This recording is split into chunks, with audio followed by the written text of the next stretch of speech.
দাল একটু দিল নরম করিয়া দেন। হাসরের ময়দানে আল্লাহ সামনে হাজির করবেন, বলবেন দেখ সব ঠিক আছে কিনা দেখ। বান্দা নজর দিয়া দেখবে জীবনে যা করেছে না করেছে সব সেদিন পুরাপুরি সব আছে, কিছুই বাদ যায় নাই। আল্লাহ বলবেন পড়, তোর আমল নামা আজকে তুই নিজে পড়বি। ইকরা কিতাবাক কাফা বিনফসিকাল ইয়াওমা আলাইকা হাসিবা।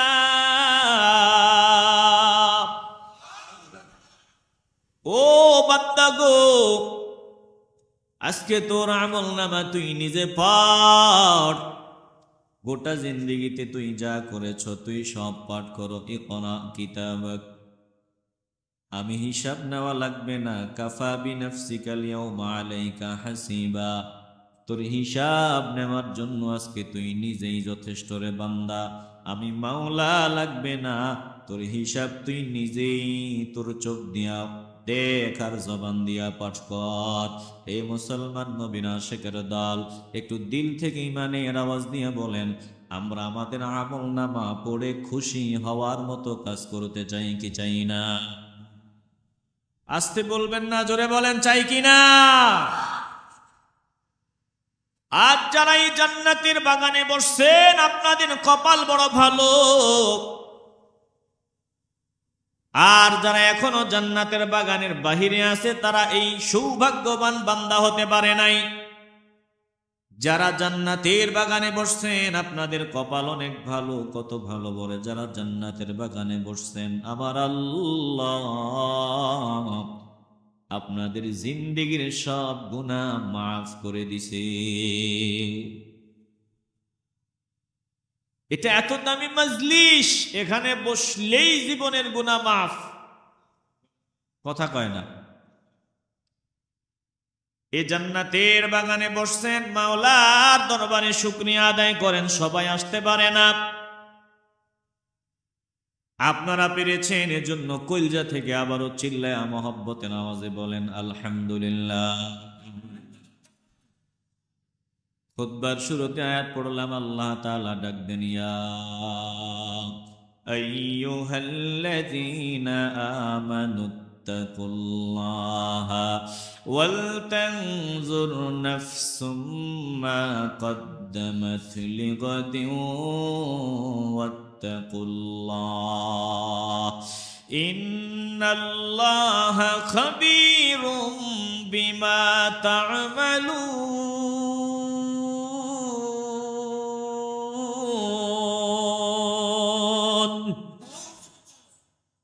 ডেকেছেন আমার আল্লাহ, আমি টুপিওয়ালা পাগড়িওয়ালা ডাকি নাই, ডেকেছেন আল্লাহ। একটু কলজা থেকে আওয়াজ দিয়া বলেন ডেকেছেন কে? আমি ডাকি নাই, আল্লাহ ডেকেছেন। আল্লাহর কথা যদি মন চায় দিল দিয়া শোনেন।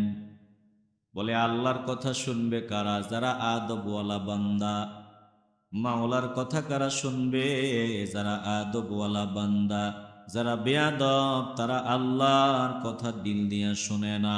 যারা আদবওয়ালা সভ্য তারাই মাওলার কথা আবেগ আর ভালোবাসা নিয়ে মনোযোগী হয়ে শুনে। একটু দিল থেকে ভালোবাসার আওয়াজ দিয়া বলেন, আমরা আদবওয়ালা বান্দা হতে চাই কি চাই না?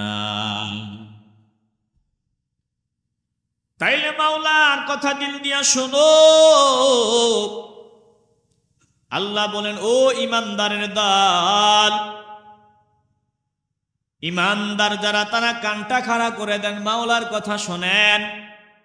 বলে যারা ঈমান এনেছো তোমরা আলাদা, তোমরা আমার মহব্বতের বান্দা, ভালোবাসার বান্দা, তোমরা আমার প্রিয় বান্দা। ঈমানওয়ালা বান্দাদের আল্লাহ বলেন শুনিয়া লও, আমি আল্লাহকে তোমরা ভয় করো, আমি মাওলারে ভয় করো, আল্লাহকে ভয় করো।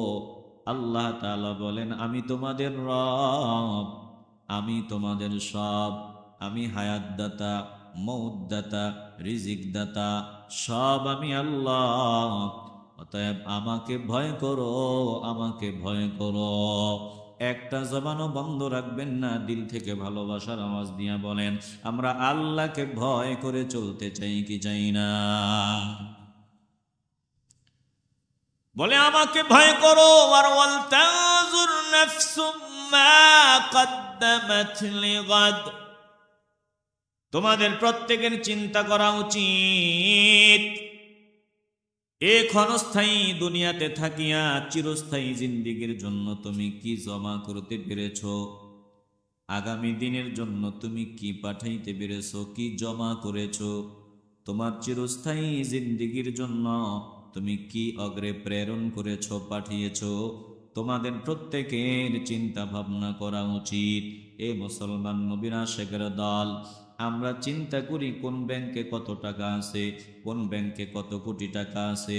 আমরা চিন্তা করি সারা দিন রাত আমার হিসাব মিলাই, আমার ব্যবসার হিসাব মিলাই, আমার সম্পদের হিসাব মিলাই। বান্দা চলতেছে বান্দার মাথায় দুনিয়ার হিসাব, বান্দা ঘুমাইতে যাবে দুনিয়ার হিসাব। বান্দা এত ব্যস্ত, এত ব্যস্ত, দুনিয়ার হিসাব মিলাইতে গিয়া বান্দা খাওয়ার টাইম নাই, ঘুমের টাইম নাই, বিশ্রামের সময় নাই। বলে বান্দা দুনিয়া চিন্তা করে, দুনিয়া নিয়া বান্দা ভাবে কি জমা করেছে, বান্দা কতটুকু জমা করেছে, কতটুকু জমা হয়েছে। ও বান্দা তুই দুনিয়া দুনিয়া করে এত ব্যস্ত হয়ে গেলি, দুনিয়ার হিসাব নিয়ে এত ব্যস্ত হয়ে গেলি, একটাবার চিন্তা করলি না আমি আল্লাহর সামনে তোদের আসতে হবে, ওই আমার সামনে তোদের দাঁড়াতে হবে। চিরস্থায়ী জিন্দেগির জন্য তোরা কি পাঠাইছো, কি জমা করেছো, এই চিন্তা তুমি করলা না। এই চিন্তা যারা করে না তারা বড় মূর্খ, বোকা। কথা কন না কেন? এই চিন্তা যারা করে না তারা মূর্খ, তারা বোকা। তাদের মতো বোকা এই জমিনে আর কেউ হতে পারে না। কথা বলেন, একটু হৃদয় দিয়ে উপলব্ধি করে নেন, কলজার ভিতরে কথাগুলো ঢুকায় নেন। আল্লাহ বললেন হিসাব মিলাও, চিন্তা করো আগামীর জন্য কি প্রেরণ করেছো, কি জমা করেছো। কারণ তোমার নিজের হিসাব কিন্তু তুমি নিজেই মিলাতে হবে। বান্দা নিজেই দেখবা, নিজের জবান দিয়া মিলাইবা। বান্দা তুমি জান্নাত পাওয়ার মতো নাকি জাহান্নাম পাওয়ার মতো উপযুক্ত, তুমি নিজেই সেদিন নিজের হিসাব নিজেই করবা। অতএব আল্লাহর সামনে নিজের হিসাব নিজেরা করতে হবে, মিলাতে হবে। বলেন আমরা দুনিয়াতে থাকতেই হিসাব মিলাইয়া বিদায় নিতে চাই কি চাই না? হিসাবের সময় দূরে না কাছে, কথা কয় না, দূরে না কাছে। এই হুজুর রে,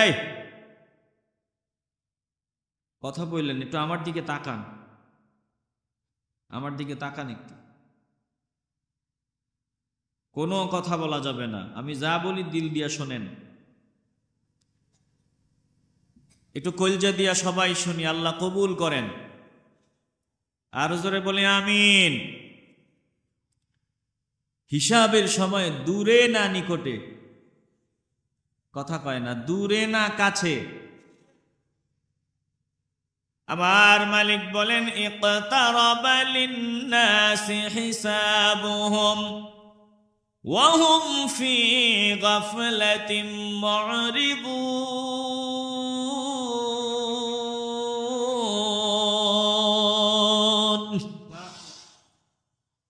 আকিলা বাশদ কে ও শাকির বুয়াদ, উঙ্গহে বর নফসে খুদ কাদির বুয়াদ।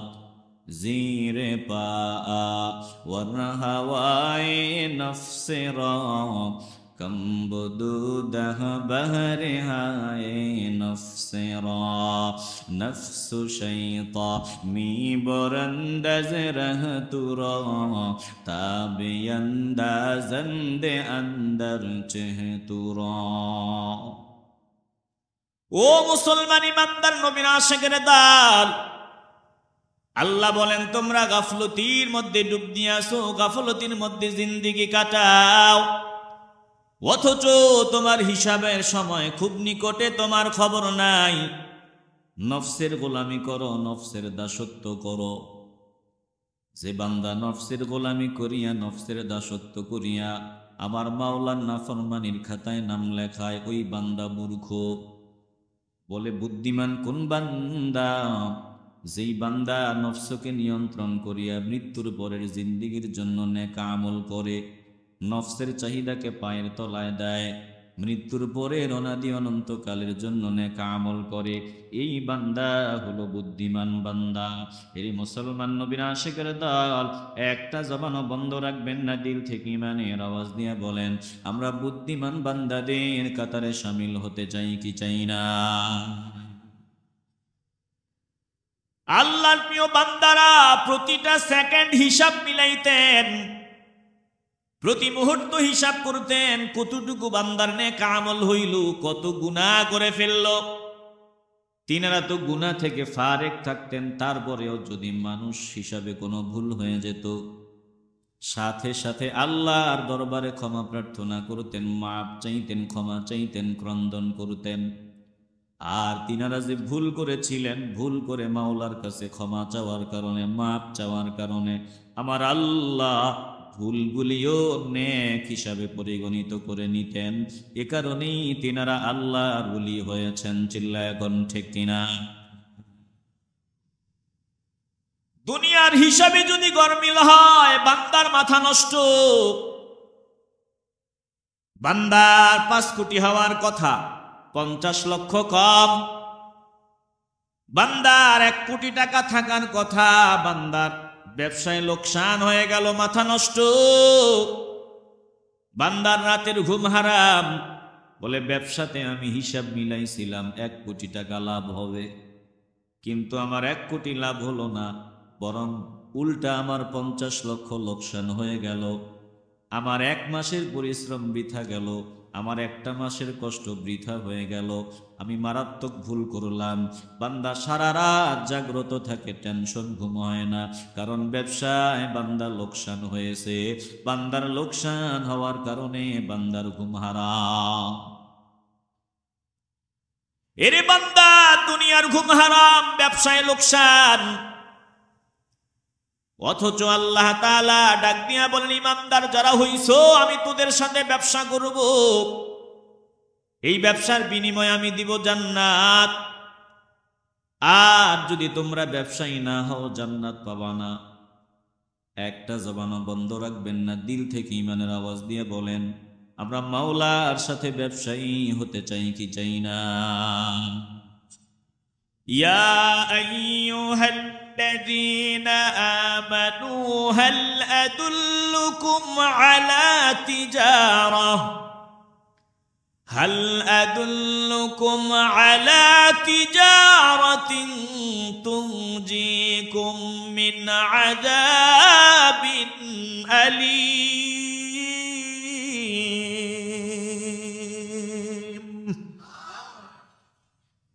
আমার মাওলা ডাক দিয়া বলেন, ও ইমানদারের দল, যারা ঈমান এনেছো, আমরা সবাই ঈমানওয়ালা, ডেকেছেন আল্লাহ।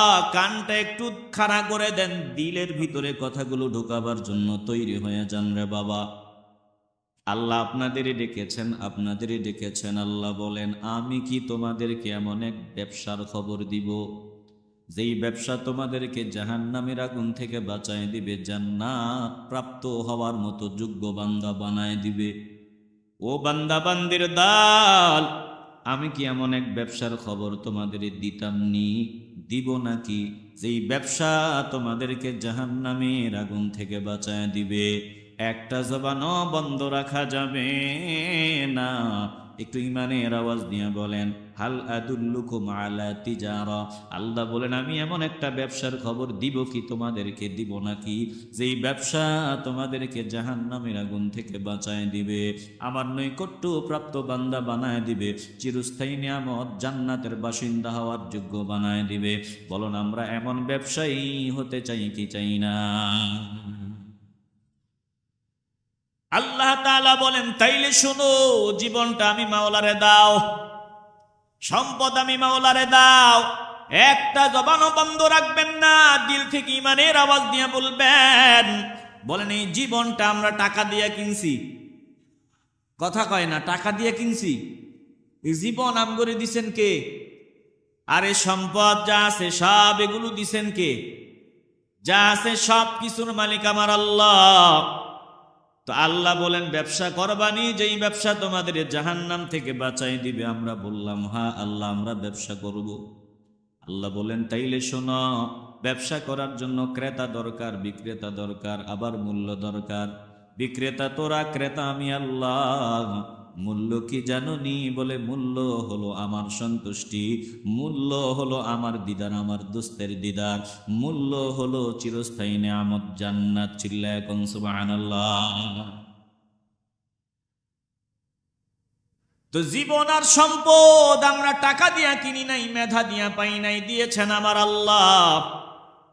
আল্লাহ আমার জীবন চায়, সম্পদ চায়, দিল থেকে ইমানের আওয়াজ দিয়ে বলবেন এই জীবন আর সম্পদ আমরা মাওলারে দেওয়ার মতো উপযুক্ত হতে চাই কি চাই না? তাইলে যারা মাওলার সাথে ব্যবসায়ী হবে তারা হিসাব মিলাবে, ঘন্টায় ঘন্টায় হিসাব মিলাবে। ব্যবসার লাভ লোকসানের অবস্থা কি? দুনিয়াতে আমরা দেখি যারা ব্যবসা করে, দুনিয়াবি ব্যবসা, তারা ঘন্টায় ঘন্টায় হিসাব মিলায়।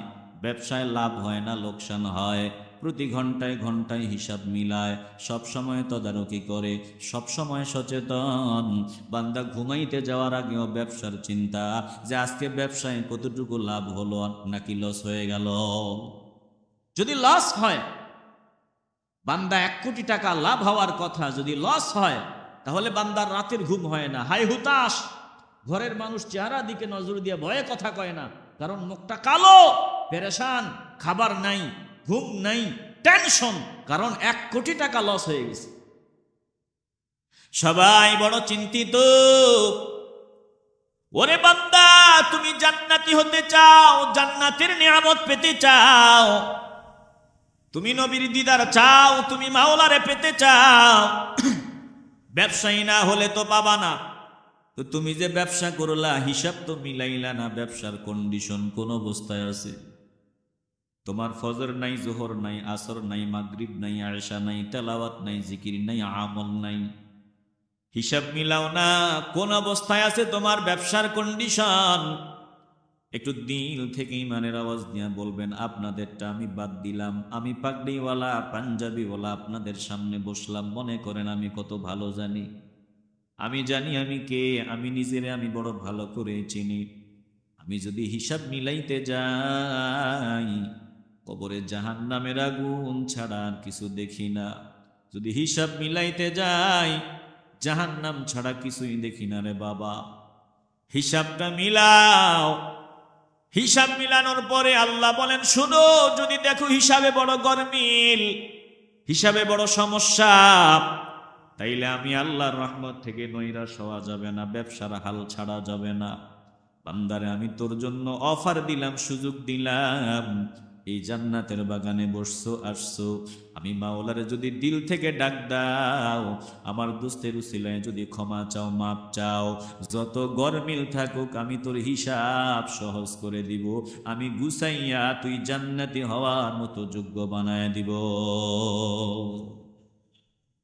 يا عبادي الذين أسرفوا على أنفسهم لا تقنطوا من رحمة الله إن الله يغفر الذنوب جميعا إنه هو الغفور الرحيم।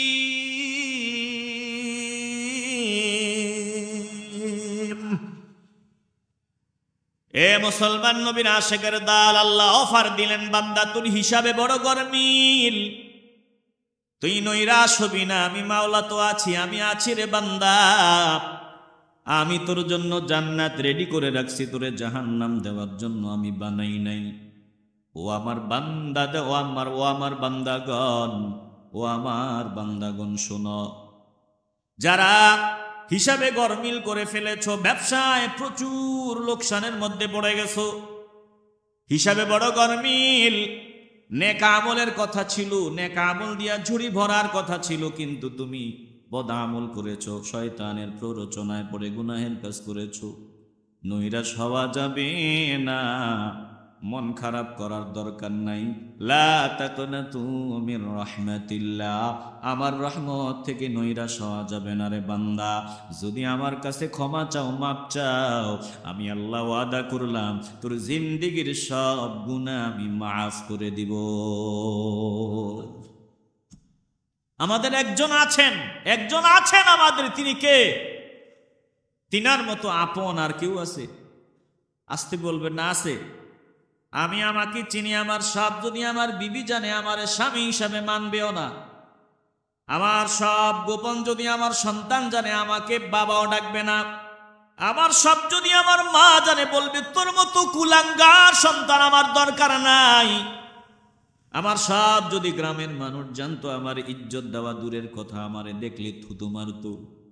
কিন্তু সব আমার একজন জানেন, তারপরে আমার শ্বাস নেওয়া বন্ধ করতেছেন না, আমার জন্য তার দেয়া রিজিক বন্ধ করে দিচ্ছেন না, সব কিছু দৈনন্দিন আমাদেরকে দিচ্ছেন। সব জানার পরেও আল্লাহ বলেন, বান্দা আমি আল্লাহ তোর সব জানি, সব গোপন বিষয় জানি, এরপরেও আমি তোরে গজব দেই না। কেন জাননি? আমি আল্লাহ চাই তুই ফিরে আয়। আমি চাই তুই ফিরে আয় রে বান্দা, ফিরে আয়। তুই বহু দূরে চলে গেছো বান্দা, তুই হিসাবে অনেক গরমিল করে ফেলেছো। তুই ফিরে আয়, আমার দরবারে আয়। জান্নাতের বাগানে আসছো, মসজিদে গেছো, বান্দা কোরআনের বয়ান শুনছো, দিলটা নরম হইছে। আমি মাওলারে যদি ডাক দাও, আমার দোস্তের উসিলায় যদি ক্ষমা চাও, মাপ চাও, আমি আল্লাহ তোর হিসাব মিলায় দিব। আয় আল্লাহ হিসাব মিলানোর পর যদি গরমিলি থেকে যায় কি হবে? আল্লাহ বলে আমি তো আছি। আল্লাহ বলেন আমি আছি। ফাউলাইকা ইউবাদদিলুল্লাহু সাইয়্যাতিহিম হাসানাত।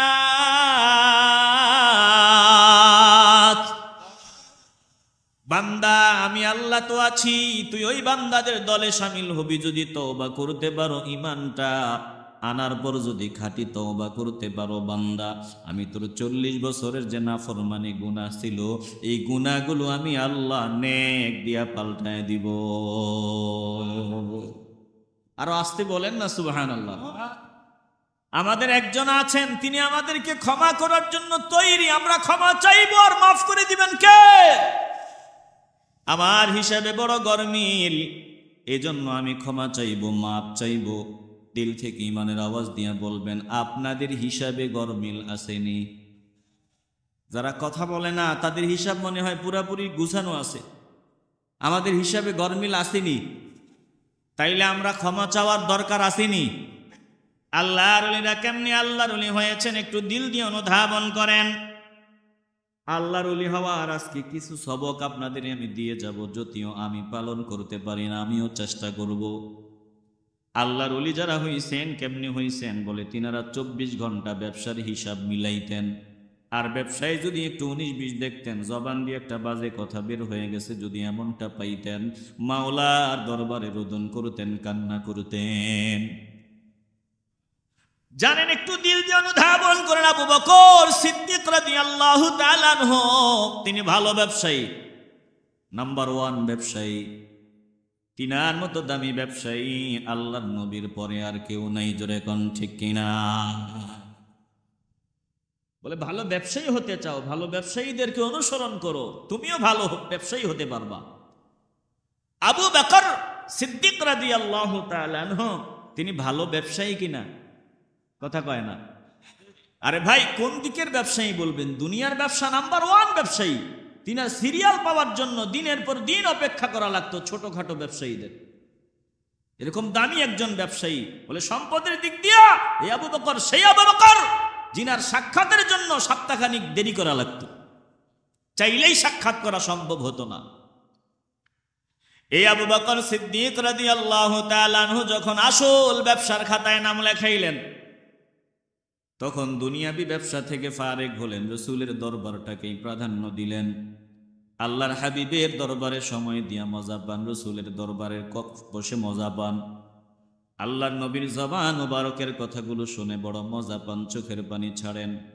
আগের দুনিয়াবি ব্যবসায়ী যারা ছিল তাদেরকে ছাড়িয়া এখন একমাত্র আল্লাহর নবীর কদম মোবারক তিনার আসল ঠিকানা। কিরে আবু বকর, কেউ আবু বকর, আমরা ব্যবসায়ী, তুমি এক নাম্বার ব্যবসায়ী ছিলা, এখন তোমার এই ব্যবসা যা আছে সব ধ্বংসের কিনারায়। তুমি কি এমন জিনিস পাইছো? কার পিছনে দৌড়াইতেছো? তোমার এই ব্যবসায় পুরা ভাটা পড়ছে। তুমি নাম্বার ওয়ান ব্যবসায়ী, এগুলো সব বাদ দিলা, এখন আমরা এগিয়ে যাচ্ছি, তুমি দিন দিন ডাউন হইতেছো। তোমার তো দুনিয়া ধ্বংস, তুমি তো ধ্বংসের কিনারায় চলে গেছো, তুমি তো ধ্বংস হয়ে গেছো। কে আবু বকর যার জন্য আসমান থেকে সূরা নাজিল হয়? আমার মাওলা ডাক দিয়া বলেন, ও জিবরাইল, আমার আবু বকর নাকি ব্যবসায় লোকসান হয়ে গেছে, ক্ষতিগ্রস্ত হয়ে গেছে। যাও যাও যাও, আমার আবু বকরের শানে আমি সূরা নাজিল করে দিলাম। এই যে সূরা আসর তেলাওয়াত করি, সূরাতুল আসরি, আবু বকর সিদ্দিক রাদিয়াল্লাহু তাআলা আনহুর শানে আমার আল্লাহ সূরা নাজিল করে দিয়েছে।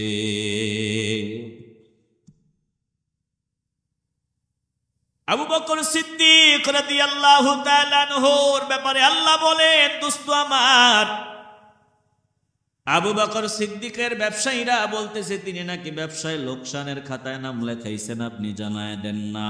না না, আবু বকর এতদিন লোকসানের খাতায় নাম ছিল, এখন আমার আবু বকর লাভবানদের তালিকায় উঠে গেছে। চিল্লায় এখন সুবহানাল্লাহ। তিনি ভালো ব্যবসায়ী, চিল্লায় বলেন ঠিক কিনা? একদিন এমন ভাবে তিনার লুঙ্গিটা ধরলেন, লুঙ্গি হাঁটু ছুঁই ছুঁই, খুব পেরেশান হয়ে নবীজির দরবারে আসতেছেন। আমার নবী তো বুঝেন, সাহাবাদেরকে বলতেছেন, দেখো তোমাদের সাথী যেভাবে আসতেছে, আমার সাথী তোমাদের সাথী যেভাবে আসতেছে, লক্ষণে আমি বলে দিচ্ছি নিশ্চিত কোনো গ্যাঞ্জাম লাগাইছে, কারো সাথে ঝগড়া করছে। অথচ আবু বকর কারো সাথে ঝগড়াটে না। সাহাবায়ে কেরাম আশ্চর্য হয়ে যায় যে আবু বকর সিদ্দিক রাদিয়াল্লাহু তাআলা আনহু কারো সাথে ঝগড়া করে আসছে। একটু হৃদয় দিয়ে উপলব্ধি করে নেন। বলে আবু বকর সিদ্দিক রাদিয়াল্লাহু তাআলা আনহু কারো সাথে ঝগড়া করে আসছে, আমার নবী বলেছেন, তাইলে শতভাগ সত্য, কারণ নবীজির কথায় কোনো ভুল নাই, সন্দেহ নাই। লুঙ্গি টেনে খুব দ্রুত পেরেশান হয়ে আমার নবীর সামনে আসলেন। আর ডিস্টার্ব, শোনেন শোনেন, এই ভাইজান, ভাইজান, ওনাকে বলেন তো, বলেন তো ভাইজান, ভাইজান একটু বসেন, বসে থাকেন। আজকে আমি কিছু বলতেছি না, আর বলবো না, কারণ আমি আলোচনা, আমার সময়, আমি এক থেমে নাই, আমি চলতেছি, কারণ সময় আর শ্রদ্ধ কারো জন্য অপেক্ষা করে না। তো আজকে যেভাবে আছে চলুক, ভবিষ্যতে যাতে এরকম না হয় যেভাবে আছে। আমার সমস্যা বেশি হচ্ছে, আপনাদের শুনতে সমস্যা, আমার বলাতে আরো বেশি সমস্যা হচ্ছে। কারণ যিনি বলেন, যারা শ্রোতা, তিনার আরো বেশি পরিবেশ দরকার, নির্বিঘ্নে বলতে পারে ওই রকম পরিবেশ দরকার। যদিও এটা এখানে নাই, যা আছে আমরা সবাই মনোযোগী হয়ে একটু শুনি, আল্লাহ কবুল করেন। অন্য দিন থেকে একটু বেশি মনোযোগী হয়ে শুনি।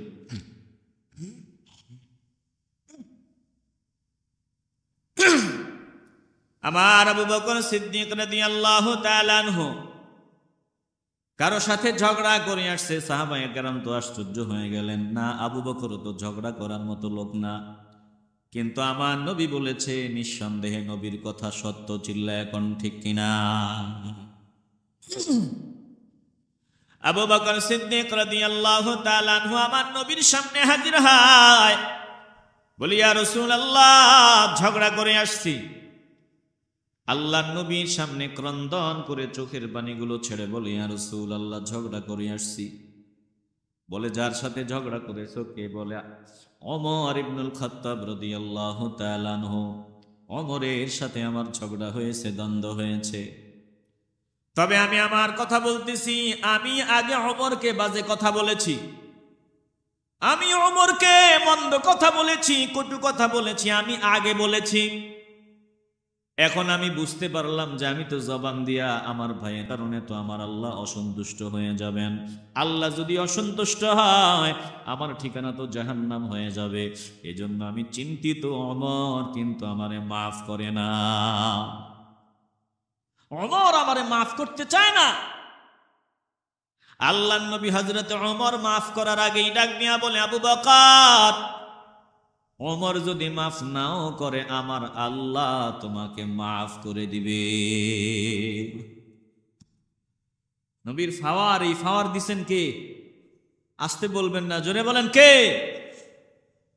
হ্যাঁ, তুমি ওমরের কলিজায় কষ্ট দিয়েছো, কিন্তু আমি নবী বললাম তুমি ইসলামের জন্য এত করেছো, ওমর তোমারে মাফ না করলেও তুমি জান্নাতি। এবার হযরত ওমর বুঝতে পারলেন আমি তো ঠিক করি নাই, বড় ভুল হয়ে গেছে। আবু বকর আমাকে একটা কথা বলে ফেলেছে, আর এত অনুনয় বিনয় করলো, ক্ষমা চাইলো, মাফ চাইলো, আমি ক্ষমা করলাম না, মাফ করলাম না, এটা তো আমি ঠিক করি নাই, এত কঠোর হওয়া তো ঠিক না। এবার হযরত ওমর ভুল বুঝতে পারিয়া ঘরের দরওয়াজায় গিয়া ডাক দিয়ে, আবু বকর আসেননি? আপনি আসেননি? সালাম দিয়া যখন ঘরে আছেননি জানতে চায়, জানায় দেওয়া হয় না না না, আবু বকর সিদ্দিক ঘরে নাই। এবার হযরত ওমর বুঝতে পারলেন ঘরে না থাকলে আর কোথায় যাবে, ঘরে না থাকলেই নিশ্চিত গন্তব্য আল্লাহর নবীর দরবার। এবার আল্লাহর নবীর দরবারে হযরত ওমর হাজির হয়। হযরত ওমরের দিকে নজর দিয়া আমার নবীর চেহারা মুবারক বিদীর্ণ করে, চেহারা মুবারক বিবর্ণ করে ফেললেন। চেহারা মুবারক, নূর মুবারক, ওখানে লাইটিং হয়, এই চেহারা মুবারক বিবর্ণ হইলেও বোঝা যায়। হযরত ওমর চিন্তিত হয়ে গেলেন, আবু বকর তো আমার নবীর চেহারা মুবারকের দিকে নজর দিয়া বলে, ইয়া রাসূলুল্লাহ, আপনি আমার ভাই ওমরের দিকে তাকাইয়া কেন এইভাবে তাকাইছেন? আমার কলিজায় বড় কষ্ট, আমি প্রথমে বাজে কথা বলছি, ইয়া রাসূলুল্লাহ আমি দোষী, ওমরের দিকে ভাবে আপনি তাকায়ান না। ওমর বলে, ইয়া রাসূলুল্লাহ, ইয়া হাবিবাল্লাহ, আমি বড় ভুল করে ফেলেছি। আল্লাহর নবী ডাক দিয়ে বললেন, ওমর তোমরা সবাই ইসলাম, আমি যখন কালিমার দাওয়াত দিলাম, তাওহীদের দাওয়াত দিলাম, রিসালাতের দাওয়াত দিলাম, আখিরাতের দাওয়াত দিলাম, জান্নাত জাহান্নামের কথা শুনাইলাম, তোমরা সবাই অস্বীকার করেছো, বিরোধিতা করেছো। জানোনি আমার আবু বকর কেমন ব্যবসায়ী? আমার আবু বকর একবারের জন্য আমার কোনো কথার বিরোধিতা করে না। আরে আমার দিকে তাকাইয়া আমার আবু বকরকে তোমরা পরিত্রাণ দাও, আমার আবু বকরের বিরোধিতা করো না। আবু বকর কষ্ট পায় এমন কাজ করো না।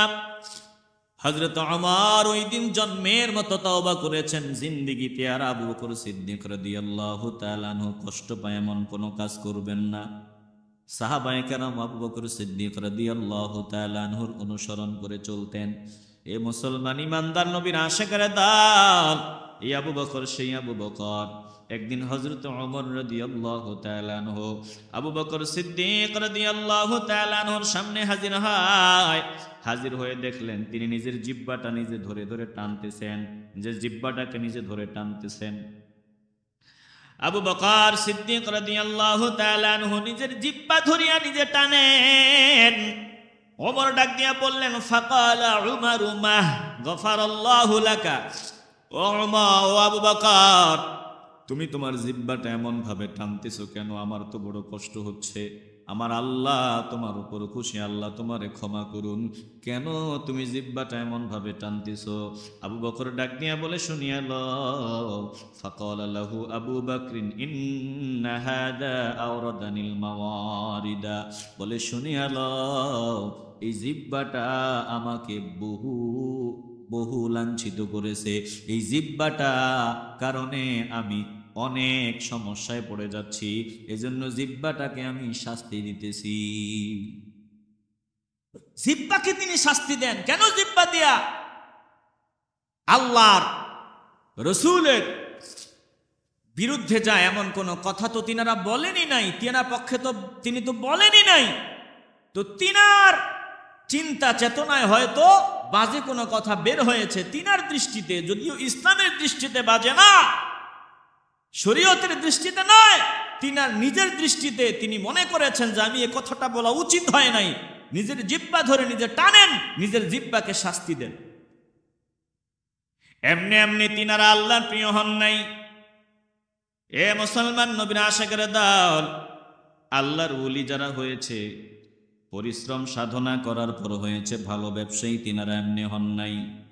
একটু দিল দিয়ে অনুধাবন করে নেন, যদি নাজাত পেতে চান, নাজাত পাওয়ার জন্য নাজাতের চাক্কিটাকে সচল রাখতে হবে, ব্যবসাকে সচল রাখতে হবে। একজন ড্রাইভার যদি গাড়ি চালায়, বলে পানি ঠিক মতো দেওয়া লাগবে, মোবিল ঠিক মতো দেওয়া লাগবে, তৈল ঠিক মতো দেওয়া লাগবে, গাড়ির গ্যাস সময় মতো দিতে হবে। বলে গাড়ি ওকে আছে কিন্তু গ্যাস নাই, গাড়ি চলবে না, তৈল নেই, গাড়ি চলবে না, মোবিলে সমস্যা, গাড়িতেও সমস্যা, আবার যদি পানিও না থাকে গাড়িতে সমস্যা। চিল্লা এখন ঠিক কিনা? এলে গাড়ি চালানোর জন্য তেল, মোবিল, গ্যাস দরকার। বান্দা তুমি ইমানদার, আলহামদুলিল্লাহ, আল্লাহ ইমানের দৌলত ভিক্ষা দিছেন। এবার যদি জান্নাত পেতে চাও, বলে নেক আমল দরকার। জান্নাত পাওয়ার জন্য নেক আমল, এই নেক আমল যদি না করো জান্নাত পাওয়া যাবে না। একটু দিলটা যদি পরিষ্কার হয়, ইমানের আওয়াজ দিয়ে বলবেন, আমরা জান্নাত পাওয়ার জন্য নেক আমল করতে চাই কি চাই না? আসতে বলবেন না, জোরে বলেন চাই কি না? তাইলে আলহামদুলিল্লাহ নাজাতের চাক্কা চলবে, জান্নাতে যাওয়া যাবে। আর যদি নাজাতের চাক্কা ঘোরার ব্যবস্থা না করো, তাইলে নাজাত পাওয়া যাবে না, জান্নাত পাওয়া যাবে না। রে মুসলমান নবীর আশিকের দল, এই যে আমি নিয়মিত আমল করব, নিয়মিত আমল করব, সঠিক নিয়মে নিয়মিত আমল করব, এই সিদ্ধান্ত যারা নেয় তাদের নাজাতের গাড়ি চলবে। আর যারা নিয়মিত আমল সঠিক রূপে করে, এই বান্দাগুলা জান্নাতি হবে। একটা জবানও বন্ধ রাখবেন না, বলেন নিয়মিতভাবে সঠিক রূপে আমরা আমল করতে চাই কি চাই না? এই যে আপনারা দিল থেকে বললেন নিয়মিতভাবে সঠিক রূপে আমল করবেন, এই আমলের নাম হলো মুরাবাতা। যে বান্দা নিয়মিতভাবে সঠিক রূপে আমল করবে, সিদ্ধান্ত নিয়েছে, এটাকে বলা হয় মুরাবাতা। এরে মুসলমান নবীর আশিকের দল, মুরাবাতা, বান্দা নিয়মিতভাবে সঠিক রূপে আমল করার জন্য সিদ্ধান্ত গ্রহণ করেছে। বান্দা মুরাবাতা, চুক্তিবদ্ধ হয়েছে, বান্দা চুক্তি করেছে, বান্দা নিয়মিতভাবে সঠিক রূপে আমল করবে। একটা জবানও বন্ধ রাখবেন না। আমিও চুক্তি করলাম, আপনারাও যদি চুক্তিতে এক হতে চান, দিল থেকে ইমানের আওয়াজ দিয়ে বলবেন, আমরা নাজাতের চাক্কা ঘুরানোর জন্য নিয়মিতভাবে সঠিক রূপে আমল করতে চাই কি চাই না? এটাকে বলা হয় মুরাবাতা। এটাকে কি বলা হয়? আসতে বলবেন না, জোরে বলেন কি বলা হয়? নিয়মিতভাবে সঠিক রূপে আমল করা, এটাকে বলা হয় মুরাবাতা।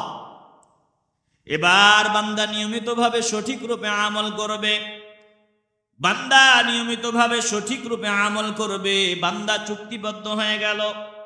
এই চুক্তিবদ্ধ হওয়াটাকে বলা হয় মুশারাতা।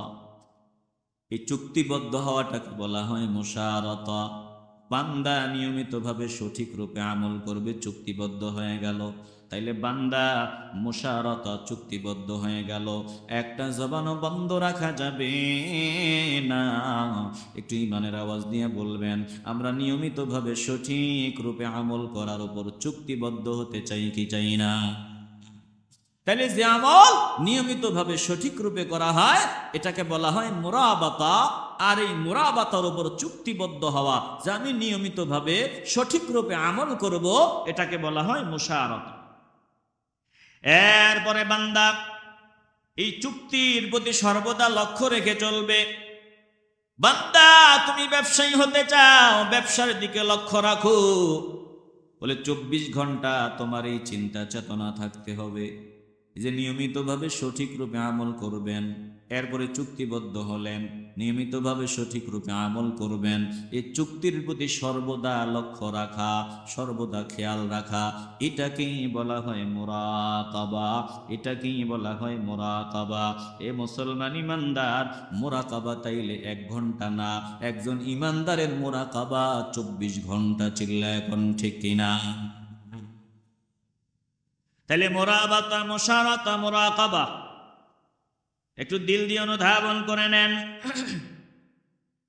বান্দা নেক আমল করার জন্য সিদ্ধান্ত নিয়েছো, মুরাবাতা, মুশারাতা, মুরাকাবা, এই 3টা তোমার ভিতরে সব সময় থাকতে হবে।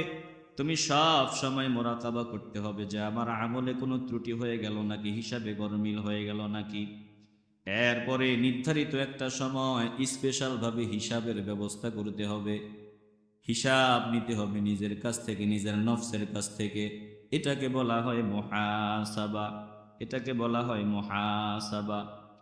এরপরে বান্দা হিসাবে যদি গরমিল দেখো, হিসাবে যদি ভেজাল দেখো, বান্দা নিজেকে কষ্টসাধ্য কোনো ওজিফায় নিয়োজিত করবে যে কেন তোর হিসাবে গরমিল হয়ে গেল, হিসাবে ভেজাল হয়ে গেল, ঠিক মতো অনেক আমল কর। বান্দা নিজের নফসকে নিজে শাসন করবে। আবার বান্দা আমলের ভিতরে ধাবিত হবে। বান্দা কঠোর পরিশ্রম শুরু করে দিবে। এটাকে বলা হয় মুজাহাদা। এরপরে বান্দা নেক আমল যদি ছুটে যায়, বান্দা পুনরায় নেক আমলে নিজেকে উদ্বুদ্ধ করবে, নেক আমল করবে। এটাকে বলা হয় মুআতাবা। বলে এই স্টেপগুলা বান্দা সব সময় লক্ষ্য রেখে চলতে হবে। বান্দার দ্বারা যদি নেক আমল বান্দার ছুটে যায়, নাজাতের চাক্কি যদি বন্ধ হয়ে যায়, বান্দা আবার ভালো একজন মিস্ত্রির শরণাপন্ন হয়ে এই নাজাতের চাক্কিটাকে সচল করার জন্য তওবার সিদ্ধান্ত নিয়ে নেক আমল শুরু করে দিবে। বান্দা যখন নিয়মিতভাবে নেক আমল শুরু করে দিবে, এই বান্দার ঠিকানা হবে জান্নাত। এ বান্দা আমার নবীর দিদার পাওয়ার মতো উপযুক্ত হয়ে যাবে। এ মুসলমান ইমানদার, একটা জবানও বন্ধ রাখবেন না, দিল থেকে ইমানের আওয়াজ দিয়ে বলবেন আমরা নিয়মিতভাবে সঠিক রূপে আমল করনেওয়ালা হতে চাই কি চাই না? একটা জবানও বন্ধ রাখবেন না, বলেন আমি কি করি না করি, চোখ দিয়ে আমি কোন দিকে তাকাই, এই চক্ষু দিয়ে আমি কোন দিকে তাকাই, কি করি না করি, কেউ না জানুক, একজন জানেন, ইমানের আওয়াজ দিয়া বলেন তিনি কে? রাস্তা দিয়া চলতেছো বান্দা, তুমি মনে করিও না আল্লাহ তোমারে দেখে না। আমার মাওলা বলেন আমি জানি রে বান্দা তুই কোন দিকে তাকাও, তোর চোখ কোন দিকে ঘুরাও। ইয়ালামু খাইনাতাল আ'য়ুনি ওয়া মা তুখফিস সুদূর। ইয়ালামু খাইনাতাল আ'য়ুনি, আল্লাহ তাআলা বলেন আমি আল্লাহ জানি তোমার চোখের কোণার গোপন চুরি সম্পর্কেও আমি জানি। চোখ দিয়ে যে চুরি করো দুনিয়ার কেউ দেখে না বান্দা, আমি আল্লাহ দেখি। রাস্তা দিয়া চলতেছেন, চলার সময় আপনি আরেকজনের বিবির দিকে নজর দিলেন, আরেকজনের মেয়ের দিকে নজর দিলেন, আবার ডানে বামে তাকান কেউ দেখলো নাকি, এই যে কেউ দেখলো নাকি আপনি নজর দিলেন, এবার দেখলেন কেউ দেখলো না, বাস বাঁচিয়া গেলাম। আরেকজনের মেয়ের বাজে কথা বললেন, বিবিরে বাজে কথা বললেন, কেউ দেখলো নাকি, না কেউ দেখে নাই। একটু দিল থেকে ইমানের আওয়াজ দিয়ে বলেন কেউ দেখে নাই, একজন দেখেছেন, বলেন তিনি কে? আসতে বলবেন না তিনি কে?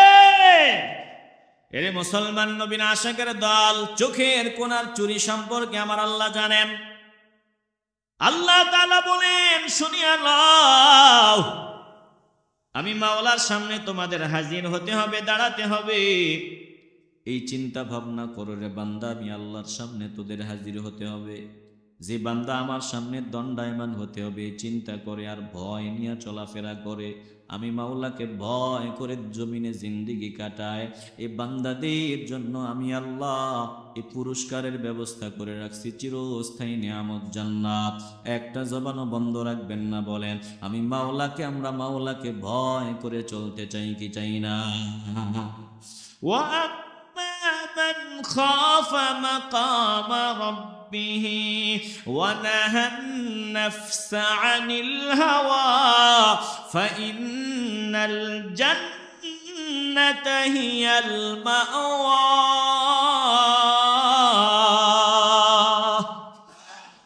আমার মালিক বলেন, যারা আমি প্রতিপালকের সামনে আমার দরবারে উপস্থিত হওয়াকে ভয় করে আর নিজেকে কুপ্রবৃত্তি থেকে বিরত রাখে, নফসের অনুসরণ করা থেকে নিজেকে দূরে রাখে, আল্লাহ তাআলা বলেন আমি আল্লাহ তাদের জন্য জান্নাত বানায় রাখছি, তাদের ঠিকানা হবে, বাসস্থান হবে জান্নাত। হে মুসলমান নবীর আশিকের দল, একটা জবানও বন্ধ রাখবেন, একটু দিল থেকে ইমানের আওয়াজ দিয়ে বলেন আমরা মাওলাকে ভয় করে বাকি জিন্দেগি কাটাতে চাই কি চাই না?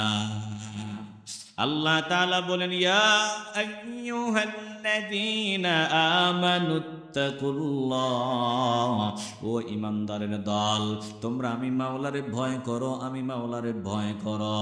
আর ওয়াল তানজুর নাফসুম মা কদ্দামাত লিগাদ, তোমাদের প্রত্যেকের চিন্তা করা উচিত আগামী দিনের জন্য কি জমা করেছো, কি প্রেরণ করেছো।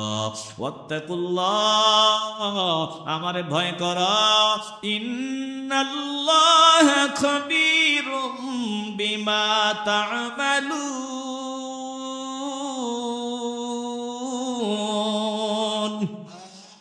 আমি আল্লাহ জানি, আমি মাওলা জানি, তোমরা যা করো না করো আমি আল্লাহ সব জানি, সব কিছুর খবর আমি রাখি। বান্দা যা করে সব কিছু একজন জানেন, দিল থেকে আওয়াজ দিয়া বলেন তিনি কে? এ মুসলমান নবীর আশিকের দল, তাইলে জমিনে আমরা আছি কতদিন থাকবো? জবাব হলো মাওলা যতদিন রাখেন। মাওলা যখন রাখবেন না, জমিনে থাকার কোনো সুযোগ নাই।